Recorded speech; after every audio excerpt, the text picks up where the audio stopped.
there's another interesting thing too. I've started looking at Kindle Vella, which is kind of a short form content platform that's also Amazon as well, but it's for really short stuff. I mean, like a few hundred words, and they don't even necessarily allow you to create a price for it. It's just based on the word count, which is, in my opinion, like very strange. Because you don't get to even like set your pricing for word count. They set it, and then it's sold kind of at a packaged rate. So if you have a Vella account, you then buy these bundles of like credits and points. And so to purchase a piece that's like X number of words, it's going to take a number of these credits to buy.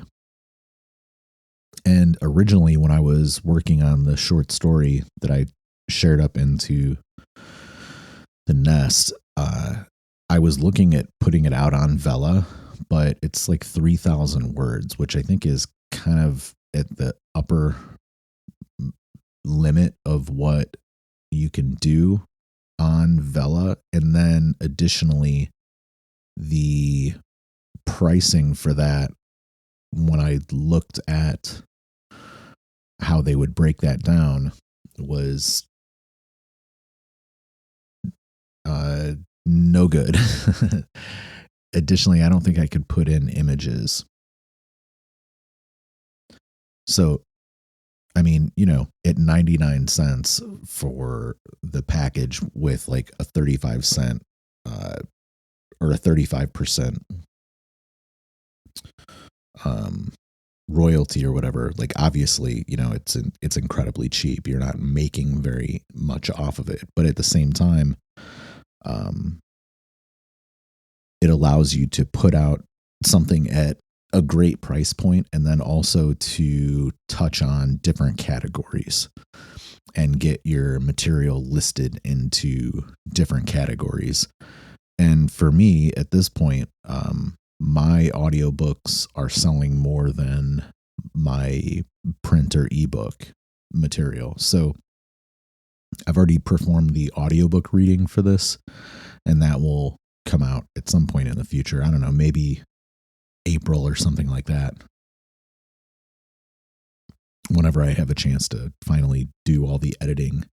I'm thinking about doing it as a straight read and then also an audio play, so it'll have like sound effects and then kind of be multi-voiced, but I'm playing around with different approaches to how to do that. We'll see how it goes, how it plays out as I get a little bit deeper into the editing, maybe next month or something.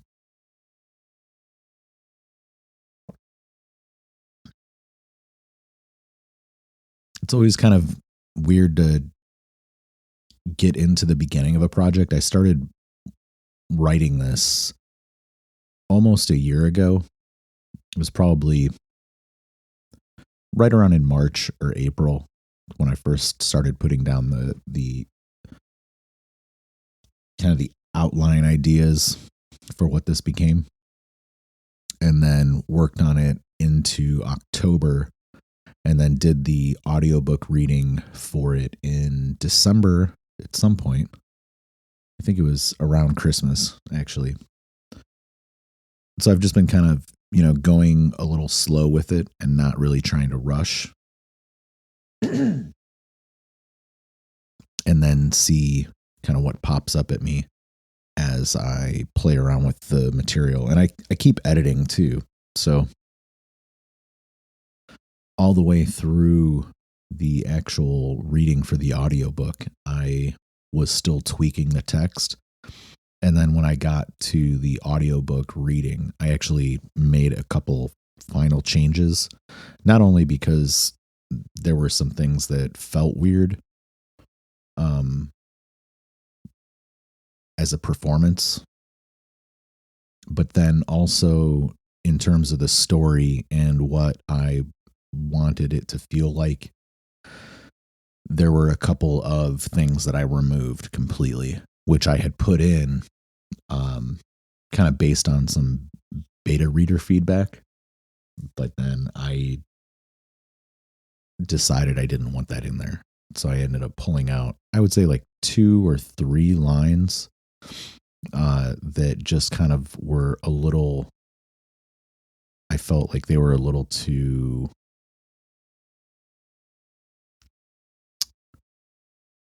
they just gave up the ghost too much for me and didn't leave any kind of mystery about the text. So that was really like an 11th hour choice that I made on that one. Kind of rewrote 1 or 2 lines, and then I completely pulled out something that, just was totally unnecessary as I was getting there, because I feel like it's more interesting to allow some ideas to kind of float in space without completely spelling them out on there, at least for me. I don't mind those things as a reader. And actually, I'm going to rephrase. I like those things as a reader. So I wanted to put them into this story. And the stuff I'm working on now, I'm trying to be a lot more on the page, even than this one was. So this one's pretty highly symbolic. There's like 3 or 4 languages in this that get used. The next one, is just 2, as I'm seeing it now. So there's a lot of kind of like subtext that I use language to apply. Hey, what's up? You're welcome to come on up and hang out. I don't know if you're busy, but it's just been me hanging out in the meantime. Chatting about the short story that is coming out on March 1st. And then also, I'm not sure if I was recording when you were here the last time. But I've started recording these. So now, I'll share the links to the previous episode up into the nest as well. How's it going? You came up. Good stuff. So what I was saying at the beginning is that you said, that I came up and I basically said, I actually got an invitation to come up to the speaker panel. And I was like, you mean that wasn't you? Oh, no. Because I heard about that happening sometimes. Oh, I don't know. It was definitely me. I sent it. Oh, okay.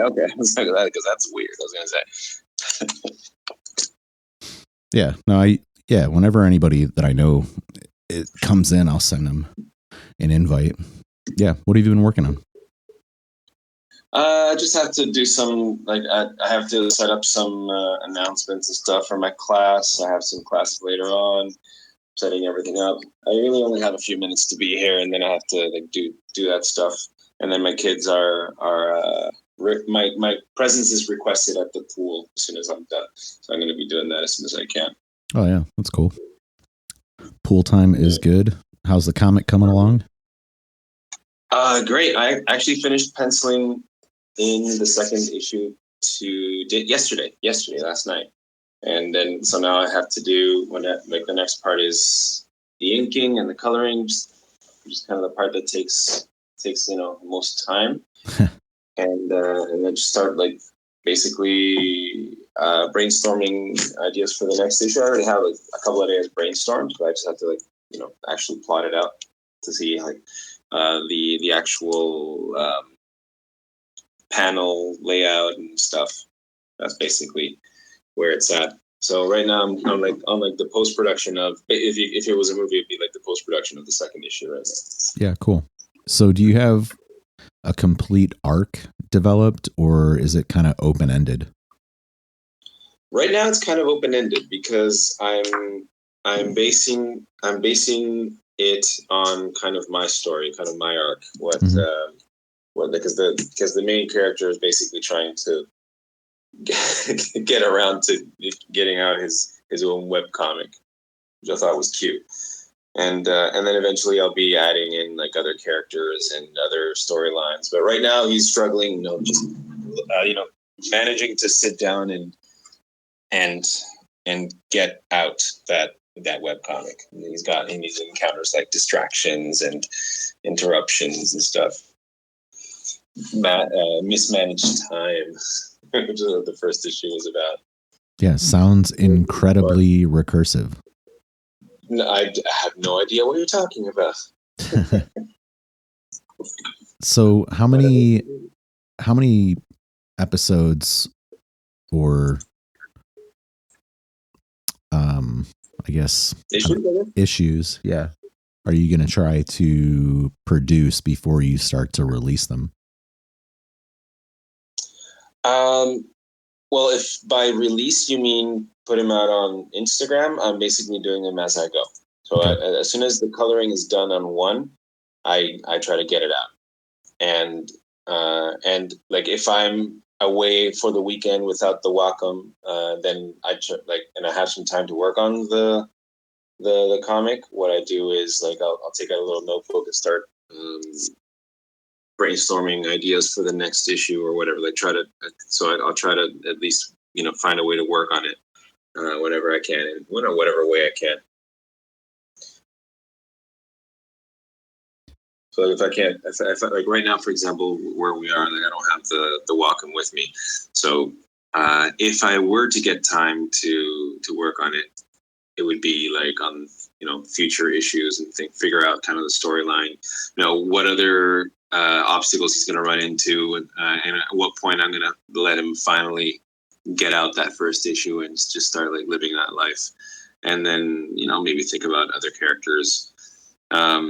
I am basing his struggles on like basically my own struggles, but I'm still debating on whether I should make him exactly like me, like make him be married and have kids or whatever. So I'm still debating that in my head. Yeah, that's fair. I mean, you're still, pretty early in the development of it and everything. Yes. So it's not as if you have to make all of those decisions today. But okay, so let me ask you that. Do you find yourself drawing stuff and trying to kind of fit narrative around that? Or do you write stuff and then draw it? No, I write stuff and then draw them. I like the things that pop into my head are stories, basically. That's why I always say that I consider myself a writer who draws more than an artist who writes. Mm-hmm. I do like drawing, but like I'll do like a fan art of some character that I see, or some kind of like interesting pose of a generic character or whatever. But as far as like things that I like to produce, I do what I like. I'll an idea will come into my head and I'll try to figure it out and like flesh it out and then see how I can produce it. Yeah. So like the idea for this guy was like the first. I kind of merged two ideas because the very first spark of the idea was a comic about a human character who's basically like an ADHD dad, which is basically me, right? And he's trying to do the same things that I'm doing. I was thinking, I could just make my struggles into jokes on a page, right? Just kind of like have a poke a little fun at that kind of stuff, because I'm sure other people face the same thing. And then like on another point, I was thinking also about making little cartoon characters and like, I don't know, like maybe at one point, I've been looking a lot into Web3 spaces and NFT collections, learning what all that's about. So I've been thinking about and looking into maybe creating a set of characters that could, be considered that I could put on the chain and see if I could, I get that out there. So I kind of merged the two ideas together and made the comic about cute animal characters, like this cute animal character, and see if I can have an Instagram web comic in the web for the Web2 side of things, and then maybe put out like one art pieces of like the characters or the work or the works in progress of the actual production. See how that goes, because they're both very present interests for me right now. So I'm kind of expressing it that way, I guess. Sure. Do you intend to package this stuff up to release in other ways besides Instagram? I do. Like my original plan, and it's still is to eventually have enough issues that I can compile into a book, and by then hopefully I'll have enough of an audience that will be interested in actually buying it and see if I can get it published. And at the same time, I'd like to continue investigating the NFT side of things, because there, like if I do like a little art piece of one of the characters, like like the little cat character drawing his comic sitting at the table, that could be an art piece, right? And I think an interesting way to get a little bit of income from that is to actually sell it as art. But because I live in Peru, very far away from the big comic conventions, it's hard to make an art piece and have prints of it, because who's going to buy it? So I think the NFT world is an interesting avenue to explore for that reason, right? Because there are people who are interested in looking at and acquiring basically art that's like based on the blockchain. So that's what I'm looking into at the same time. Might be some aspect of print on demand for actual physical prints, or even merchandise featuring the characters or stuff like that. Might be something to explore. Sure. Yeah, I would definitely explore that. Definitely be willing to explore that, but I don't want to put the cart before the horse. Sure. I want to make sure that I want to get it out first, I guess, because I've had a bunch of ideas that have started up and stopped at different points of the journey. I have a completed book that I told you about the other day, that right now we're trying to finish editing, and eventually I want to translate so I can get it published, but we need to get the illustrations. So that's like as far as I've gotten so far, but I've got like plot outlines for a possible manga, another one for a comic book, but it might end up being a manga anyway, like a manga style comic. I'm not Japanese. And other things that are less developed, but I'm like, this little webcomic is the first time that I've actually finished something, that I've actually put it out there. So I wanted to just get it out. Like I had the idea in November, and I started plotting it out in December slowly, and because I'm real busy. Yeah. And then just put it out. Like, I think it was the first week or the second week of January. So I'm working on the second one and see how, just figuring out how long it takes to get it out, to get it done. And that's basically it. Like what I'm working on, that's like the one project that I can actually show for, that has something to show for. And then, I want to get to work on the finishing the book, which is the next thing closest to being done. And the things that I've plotted out, I have enough to write up proposals, and I'm looking to apply to grants to see if I can get some funding for hiring an illustrator, maybe an artist, other artists, because someone will have time who can draw faster than I can to maybe get out like an issue of a comic book at one point. That's like something that I'm looking to do this year too. For this idea that you've something else.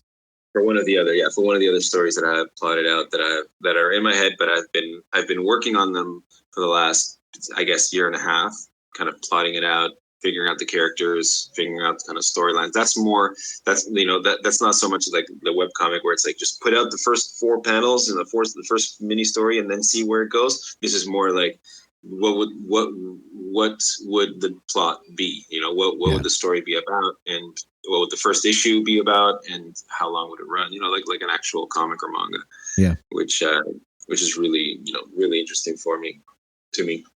Yeah, that's kind of the process that I work through too with the next story that I'm working on.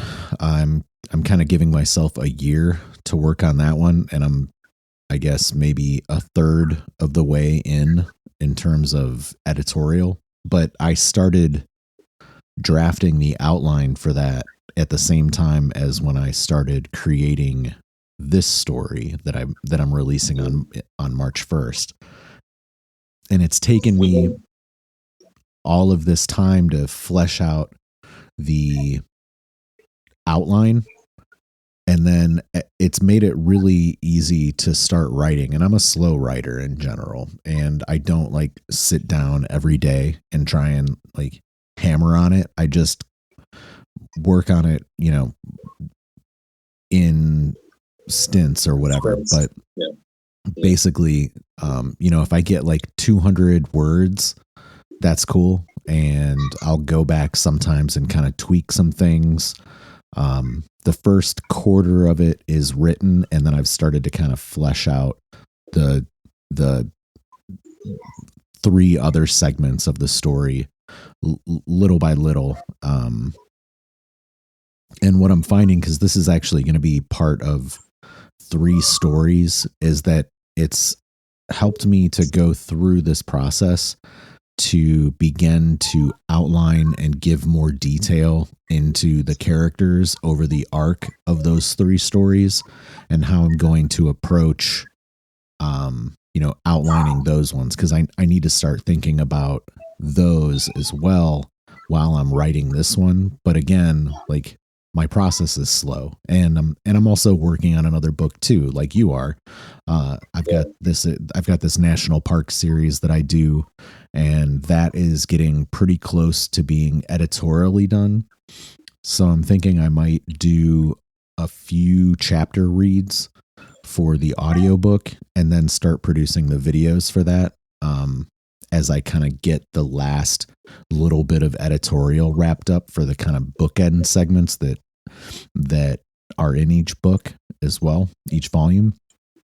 But the actual park chapters are pretty much done. There's just little tiny bits and pieces like that I keep kind of tweaking and wanting to make sure that I put in additional details that are relevant, about the animal life or plant life, or the segues between parks, because this entry is going to be very different than the other 2, which were just kind of like collections, and this one is specifically like one trip that I took and hit a bunch of parks within like 2 weeks, and then it's kind of that experience of traveling around the Southwest and hitting all these different parks, so they lead into each other in that way.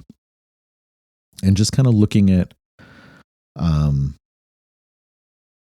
how those videos are going to get produced. I've started looking back at the imagery and the videos that I collected at the time when I was out there.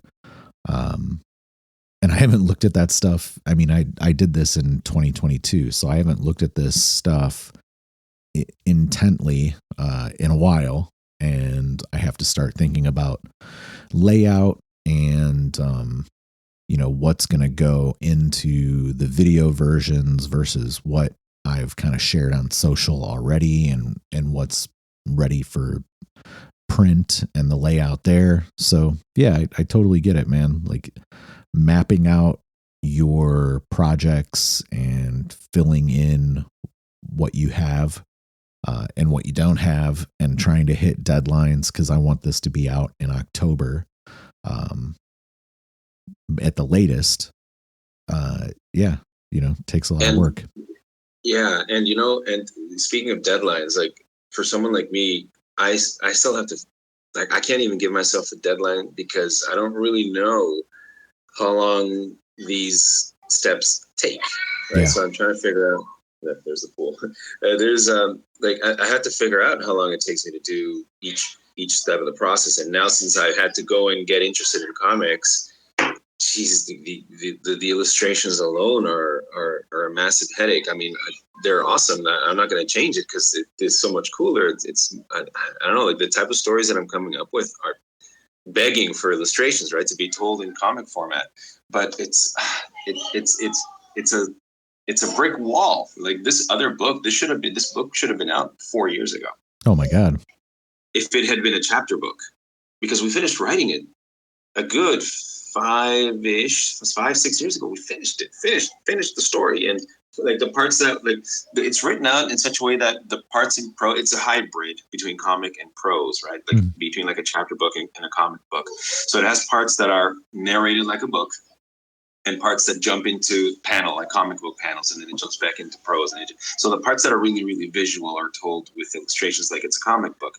That was my idea the whole time. So it's written out in a way that the prose sections are done, and the sections that are for that are meant to be in panels are basically like a script, like a comic book script, like description of panels, like half-page panel of so and so, like a medium shot of this character and that character doing this, pointing at the thing, and then like dialogue, right? So and so to colon. You'll never catch me, Copper, whatever, right?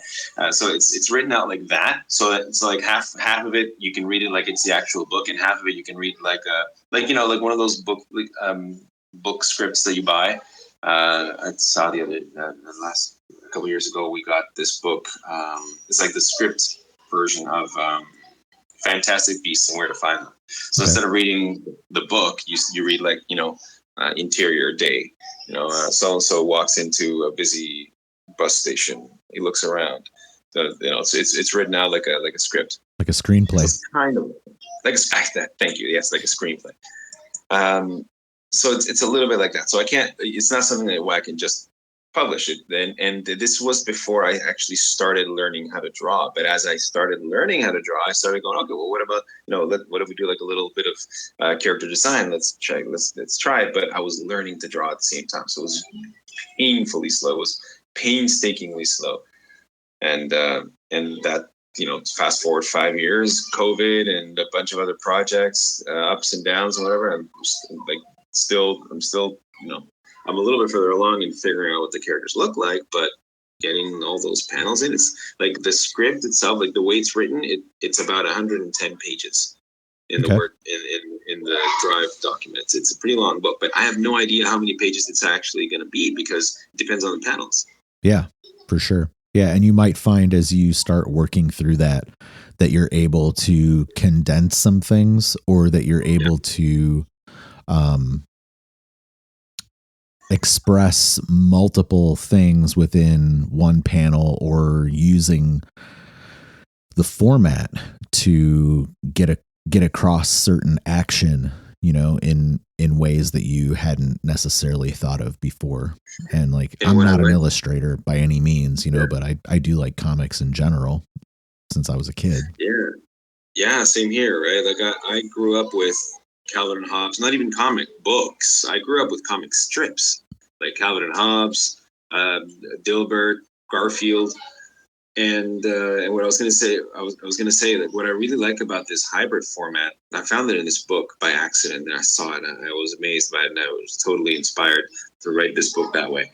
It allows us because it's co-written, it allows us to express the more internal character-driven parts in prose, properly written in prose, like reactions and thoughts that the character has. And the parts that are filled with action, because it's science fiction and action adventure for kids. Like the parts where with like chases and battles and space battles and stuff like that, we can just go all in with comic book panels that look really nice. So the illustrations are meant to express that, and you also have the bonus of looking nice, so it draws in the reader.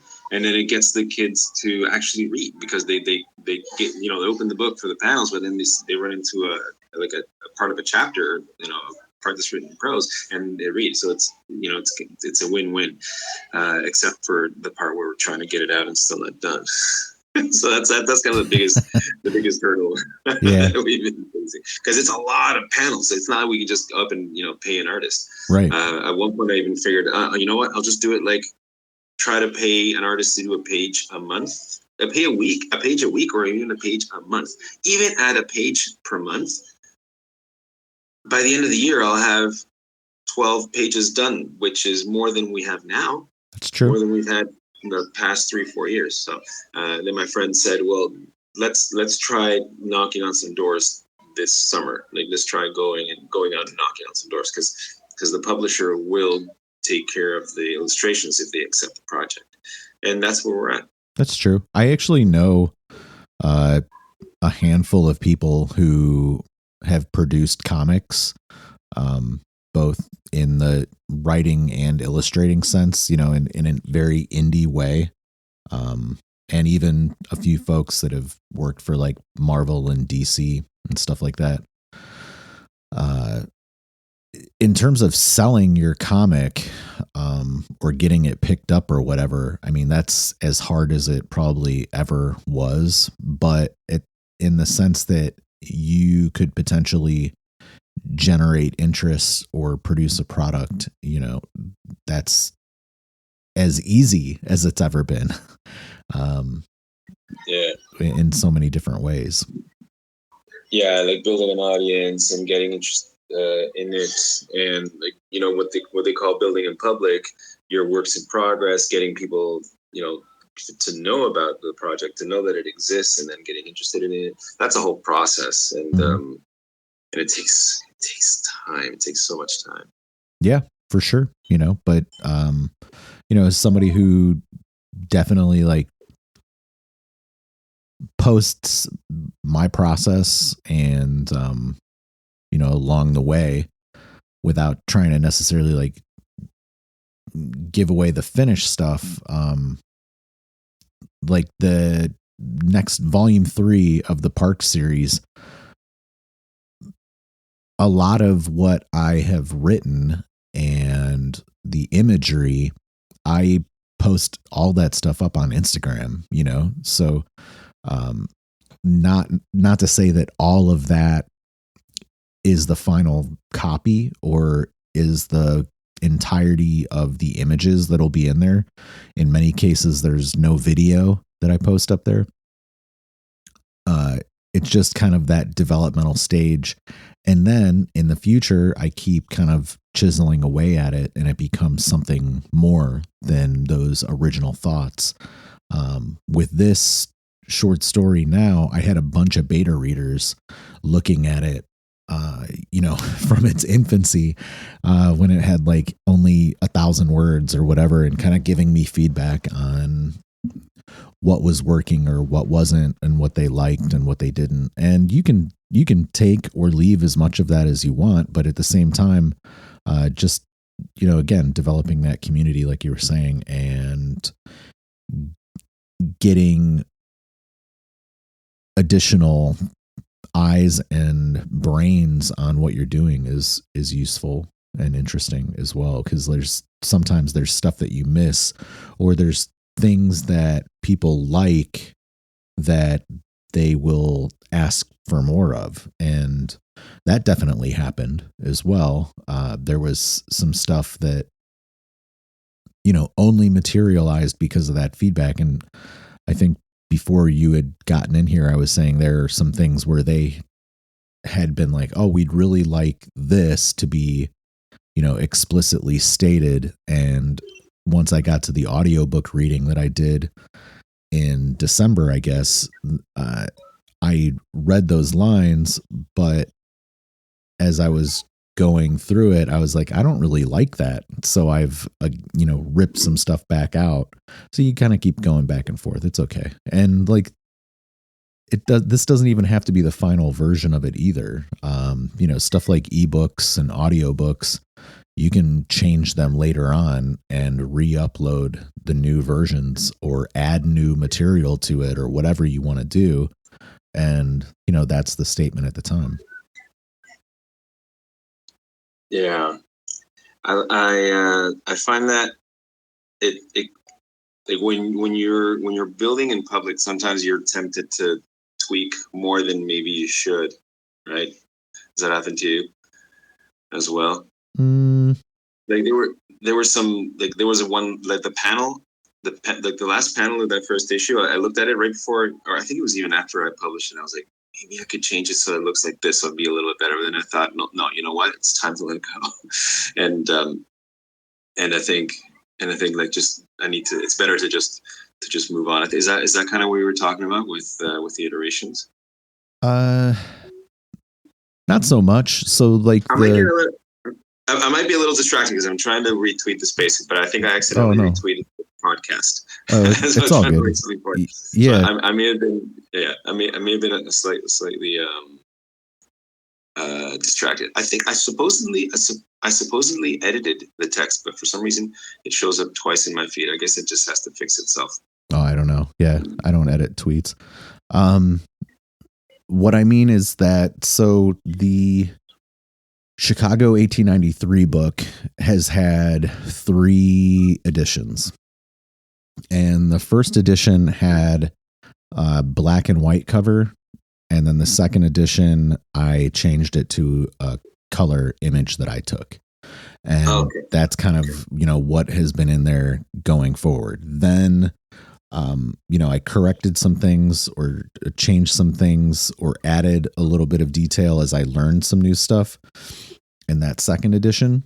And then in the third edition, I had processed some photos with AI, so they were colored, and I've added a few of those into the third edition, and then also just kind of tweaked some copy here and there where there were, errors, grammatical errors or spelling mistakes or whatever, and clean that stuff up. And then I also added in a whole new section that's like 3 or 4 pages just on the back that kind of serves as like an epilogue about the project in general. Because when I first started and put out that book, it was my first book, that was 2019, and I hadn't done all the other stuff that I've done with that project, like put out the documentary, done augmented reality stuff with it, 3D printing, 3D modeling, the merchandise stuff. It didn't have a social presence of its own when I first started all that. So I've just kind of talked about the project as an entity more dynamically within a little segment that's in the third edition too. So that's in there just to kind of like round out what that has been doing for itself, in general over the years too, because like people buy that book, they don't necessarily know that it's connected to other stuff at that, at that early point in time. It didn't have anything else. So now it does. I've seen those. Yeah. Okay. I see now what you were talking about. I was way off. I was trying to write the retweet, like the quote retweet for the space, and then I try to pay attention at the same time. And then I realized I retweeted by accident the podcast and not the space. So I was way off with what I was saying, because I heard you talking about making changes into the editions, and so. But I see what you mean for sure. Like in new editions, you have a chance to update it, a little bit. Yeah. Which is really great. Yeah, totally. I don't know what that's like. I haven't been published yet, but I will be. Will be one day soon for sure. I mean, it's not a big deal. Like it's just that having done so much with that particular project that I just wanted to make the book more expansive about what it had been doing. And then also the color images, I thought they added a lot of depth to the imagery and kind of break up some of the monotony inside of that book too, where it was a lot of pages of black and white and sepia toned images. To be able to use some of the colored AI stuff just, gives readers something to make that a little bit more lively Not that the historical photographs to me, like I have them, the originals in books, and I like them, but at the same time, like the project is its own thing, and it can do these other things. If you want the original photos, they exist out there. You can acquire them. You can go buy those books that I own. But this book is really about the project and bringing that history to life in interesting ways. So I wanted it to do that. That's cool. That's cool. So now I understand more about what you were saying a couple of weeks ago when you said you haven't done a whole lot of fiction, right? Because you're more about projects, like nonfiction projects, like this book here. Yeah. I've always been the other way around. I've always been the other. Like I've always been like nuts, like crazy about stories, like fiction stories, characters, and wild space adventures or whatever. So like I'm coming at it from the other side. Like I've always been interested in that kind of stuff, and now like you're starting to get into it, right? Yeah. With your projects, that's cool. Yeah, a little bit. That's kind of the plan over the next few years. I've got a paperback to release this year.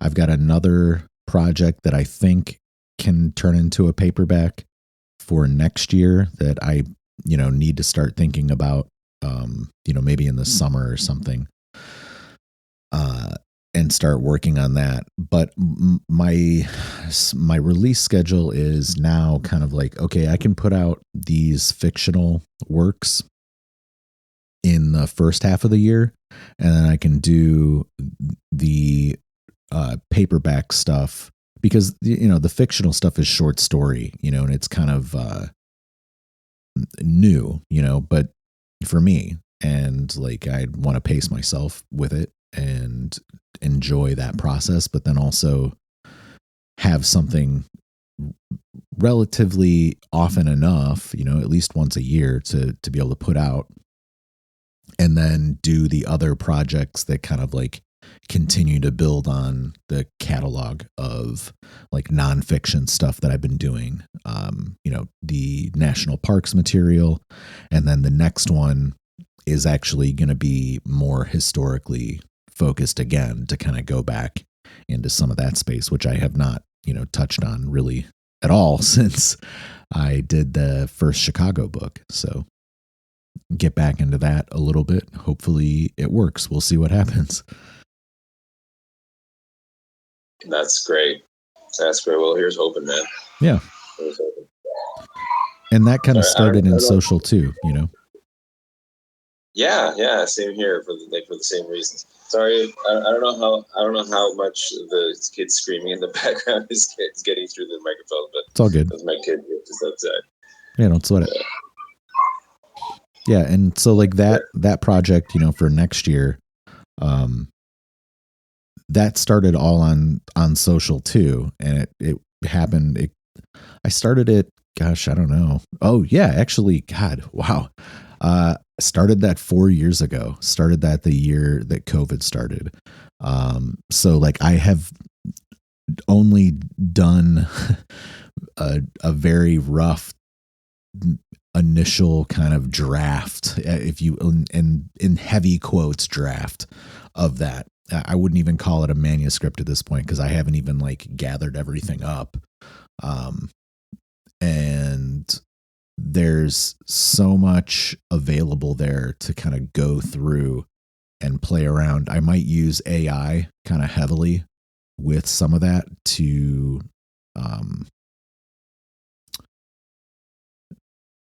at least draft, though I'll probably end up doing a lot of the editorial myself. But the cool thing about that one is it doesn't have to have a narrative, so it'll be very just kind of like piecemeal stuff. Again, it'll be photographic as well, but yeah, we'll see how that goes, not totally, I haven't kind of set myself onto a format or anything like that with it. But looking forward to see what happens in that way. Cause we're able to explore these ideas when we're working on books or anything like that. And then basically just do whatever we like. And, that kind of needs to be the first thing. I think you should be working on projects that you enjoy and putting them out there and sharing them. And if other people dial into them, that's like bonus, I feel like. Which, that's kind of the funny part too, is like, I never intended to get really into audiobooks. It just sort of happened because when I was producing the documentary for the Chicago book, I learned that I could, I needed a voiceover for it, and I knew it was going to be the editorial from the book. And as I was thinking about that, I learned that I could release an audiobook. So I did, and then that just became part of the process, the kind of the cycle of me releasing stuff. And then I more deeply integrated the audiobook production into the editorial development. So before I ever release, over the last, 2 years or whatever, 3 years, before I ever release anything, I've already done the audiobook reading, because it's kind of like a final proof process. And then also just that last little, like, well, what decision do you want to make with this editorial before you hit send on Amazon or whatever? And that's, yeah, sorry. Yeah. I was getting a call for a second. Okay. Yeah, that just came in, so I had to turn it off. Yeah, so it becomes like that last little piece before hitting send on KDP on Amazon, doing that final read. And I advise everybody to do that, to either read your work out loud, more valuably to record that reading. You can use that in all sorts of different ways. That could be turned into an audiobook if you want. It could be turned into a video book if you want to do that, or like release a chapter or something as promotional for the work, or anything really. You get these options. You create options by doing these things for yourself. Somebody just released, I'm in a group chat for writers here on Twitter, and somebody had released basically a video book for a chapter on, from their book, and it was pretty cool. I liked it, and I think that it's useful when authors do that kind of stuff, which is, kind of what I've done in the past too, where I had released the videos from the Parks books up on different platforms at different points. And before I put out the documentary, I actually screened here on Twitter like 2 or 3 segments from the documentary. I just kind of like broadcast them out. I don't even know if that might have been when Periscope was still around. I think it was. So I used Periscope or something like that to push it out with OBS or something. And they're just good, promotional devices or ways to give people something, without asking for anything. I mean, we're making products, like that's important. But at the same time, it's okay to give stuff away as well, and whether it's like an early draft or components of the final version or whatever, it's good to do that. It's not going to hurt you at all. Like, the documentary, somebody's watching that, regularly. So if in no way did it hurt me to like give people access or whatever, to components of it, or even like, the whole thing. And in some cases, like when I work with people on that project, I'll usually give them access to the version of it that I have up on YouTube so they can watch it, and they can learn a little bit more, or kind of get a better sense of what the project is about, as they get involved with different things. So there might be, some more stuff coming from that as well in the near future here. Kind of talking with some folks about developing the artificial intelligence version of that documentary, and then offering it up on different platforms as well. So, you never know where these projects will go, or when a new opportunity for them will come up. And I think that, as writers, we just kind of have to keep developing new ideas and keep promoting our work so that people can find it, and create discussions around that work, and keep pushing it forward and seeing where it finds itself.